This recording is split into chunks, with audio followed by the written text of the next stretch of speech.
Dalam proses mempelajari, proses mengikuti kajian hakikat menuju ma'rifat, ini kan proses perpindahan istilahnya dari la ilaha illa anta menuju la ilaha illa ana, seperti itu ya guys ya. Nah ini kadang-kadang sulit Gus untuk sampai di kesadaran Tuhan yang asli ya, betul-betul asli kesadaran Tuhan, karena di sana tantangannya adalah berkecamuk di dalam hati dan pikirannya itu, membedakan, ada perbedaan penempatan diri Gus. Jadi antara kesadaran diri dan kesadaran Allah ini masih kayak sing berkecamuk itu, bertarung lah atau bagaimana ya. Nah ini supaya istilahnya itu ya, memang proses ini tetap Allah sendiri yang akan mengantarkan supaya lebih ringan lah Gus, lebih cepat. Itu ada ndak kiat-kiatnya Gus? Pertama kan tentunya sering Gus itu menyampaikan kepada kita di dalam kajian-kajian itu bahwa ya aslinya semuanya ini sudah aktivitasnya Allah sendiri. Akan tetapi kan masih ada itu kesadaran diri itu Gus. Menghilangkannya itu, melatihnya itu bagaimana supaya efektif lah, maksudnya tidak memakan waktu yang cukup lama berdasarkan pengalamannya jenengan lah Gus. Itu bagaimana Gus? Tidak memberi kesempatan bagi rasa yang di situ membuat bingung, ditepis saja. Kan sudah jelas kan, ayatnya juga sudah jelas, apa bunyinya apa, saya bahasa Arabnya itu enggak seberapa, pokoknya intinya tidak ada sesuatu yang terjadi di dunia ini tanpa itu adalah pergerakan Allah sendiri, kehendak Allah sendiri. Apapun itu maksudnya dalil yang memperkuat agar rasa hati kita itu tidak gampang terkontaminasi dengan hawa-hawa selain Allah. Nah itu tentunya dalam proses itu juga membutuhkan waktu Mas, membutuhkan waktu. Nggak bisa cepet juga, nggak bisa lama. Jadi Allah sendiri yang memutuskan semuanya. Seperti kiat-kiat dulu masa saya sendiri waktu pembelajarannya mulai di pesantren dulu, sebelum di pesantren pun itu perjalanan saya sendiri dulu lama Mas.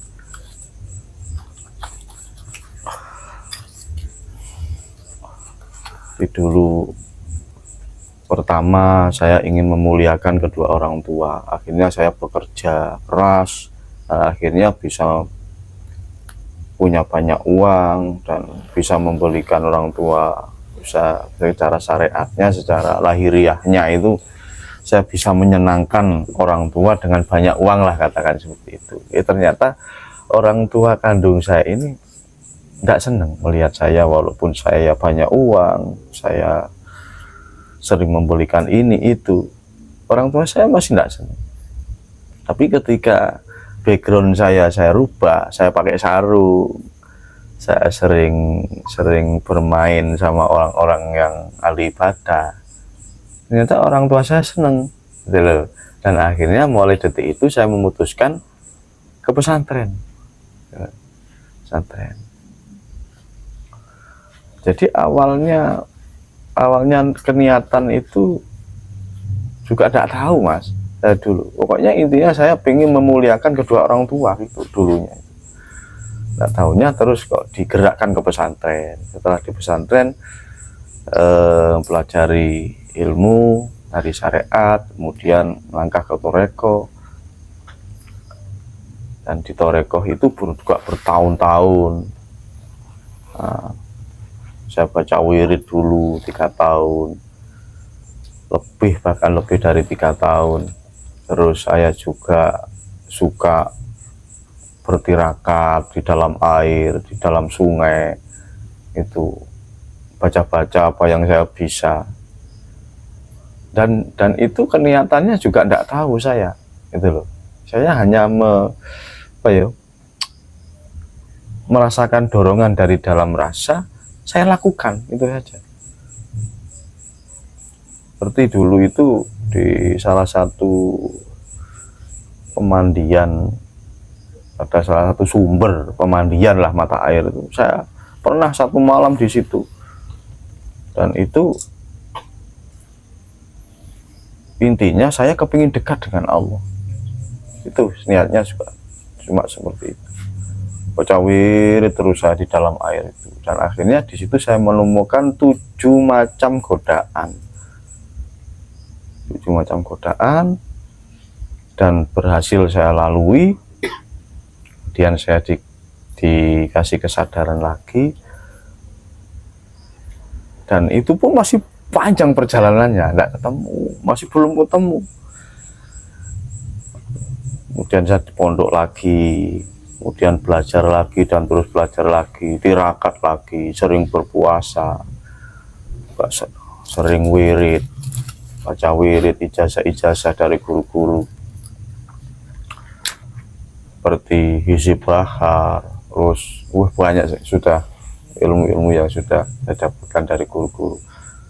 Dan ternyata ketika saya sudah menjalani syariat, toreko, di dalam rasa hati ini kayaknya masih ada yang kurang gitu loh. Nah, saya rasakan itu kayaknya masih ada yang kurang. Akhirnya terus saya tirakat lagi, silaturahim lagi ke kiai-kiai sana, sampailah dipertemukan oleh guru-guru yang menunjukkan jalan menuju Allah. Dan ketika saya mendapat wejangan dari seorang guru akhirat, 1 kali wejangannya itu sudah dalam rasa ini sudah sepertinya sudah tidak ada lagi kejanggalan di dunia ini mas. Tidak ada lagi yang perlu kita kayaknya semuanya ini sudah terjawab semuanya gitu loh.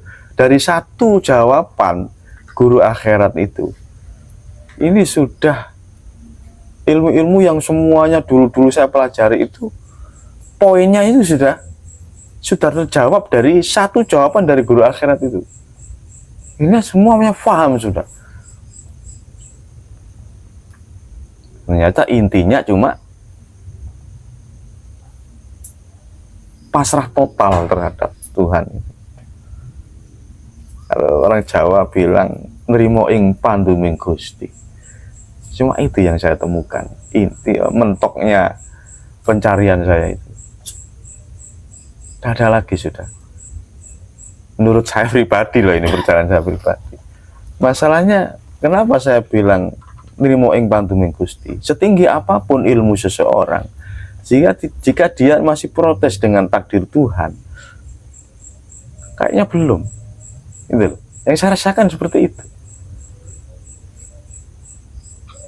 Sepandai apapun seseorang, sealim apapun ilmu seseorang, selama apapun tirakat seseorang, jika belum mencapai rasa itu, kayaknya belum mas. Belum bisa menerima takdir keseluruhan dari Tuhan dengan hati yang ikhlas dan ridho, belum kayaknya. Itu menurut perjalanan saya sendiri, pencarian saya sendiri dari dulu awal perjalanan. Jadi titik poinnya kalau menurut saya, nerimo ing panduming Gusti itulah yang tertinggi tingkatan. Jadi dia sudah tidak merasa jadi apa-apa, digerakkan kemanapun, dan dibikin apapun takdir oleh Allah, dia tetap ridho, dan dia enjoy menjalani semua itu. Dan disitulah saya menemukan kenikmatan yang sejati, keindahan, kenikmatan. Hati ini sudah tidak menganggap ada musuh satupun di dunia ini. Sudah mencapai rasa itu loh. Seketika dulu saya mempunyai permasalahan dengan teman, dengan saudara, sudah kayaknya itu bukan apa-apa, sudah tersisih dari hati ini rasanya, tidak ada lagi. Jadi nggak punya musuh, nggak punya masalah apapun di dunia ini, tinggal menjalani takdir seperti air mengalir.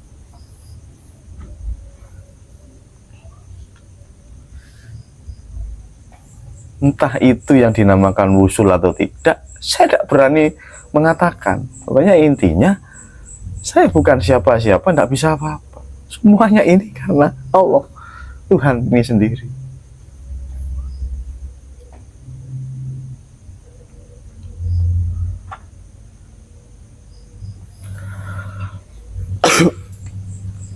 Itu hasil yang, makanya salah satu guru saya, dua guru saya memberi tugas kepada saya, sampaikan apa yang sudah kamu terapkan, sudah kamu rasakan, sudah kamu jalani, terutama ilmu yang berkaitan dengan tauhid, hakikat, sampaikan.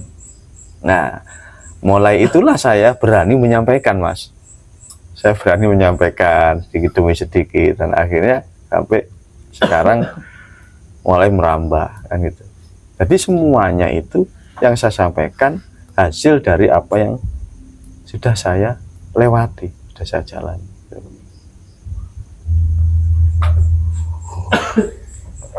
Saya pun tidak ada beban, Mas, karena saya tidak merekayasa apa-apa. Apa yang saya sampaikan ini semata-mata fakta yang sudah saya lakukan gitu. Jadi rasa hati menyampaikan ini tidak ada beban. Gitu. Memang kenyataannya yang sudah saya jalani itu seperti itu.